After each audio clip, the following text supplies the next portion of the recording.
రానున్న 10 సంవత్సరాల కాలంలో ఎప్పుడు ఇంతకుముందు ఏదైతే హైటెక్ సిటీ నిర్మాణం ప్రకటించినప్పుడు ఏ విధంగా అయితే ఉన్నదో అక్కడ కొనలేని వాళ్ళు, అక్కడ మేము పెట్టుబడి పెట్టలేమని మదన పడ్డ వాళ్ళు ఇప్పుడు ఇక్కడ ఫ్యూచర్ సిటీలో పెట్టుకుంటే బాగుంటుంది. మీకు ఖచ్చితంగా ఫ్యూచర్ సిటీ అనేది ఒక అంతర్జాతీయ స్థాయిలో అభివృద్ధి కాబోతున్నటువంటి సిటీగా మనం దీన్ని చూడబోతున్నాం.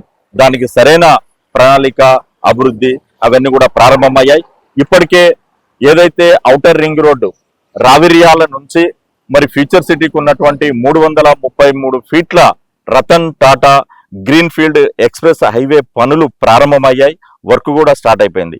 దీనితో పాటు మా వెంచర్ కి మీకు ఈ బ్యాక్ సైడ్ నుంచి ఫ్యూచర్ సిటీ 2 నుంచి అమరావతి నుంచి బందర్ రోడ్డు వరకు ఏదైతే గ్రీన్ ఫీల్డ్ హైవే 8 లైన్ల రోడ్డు వేయాలనుకుంటుందో ప్రభుత్వం ప్రతిపాదించిందో ఆ ప్రతిపాదిత future city to Amaravati road మా వెంచర్ కి బ్యాక్ సైడ్ నుంచి పోవటం ఈ వెంచర్ కి మరొక ప్లస్ పాయింట్ అండి.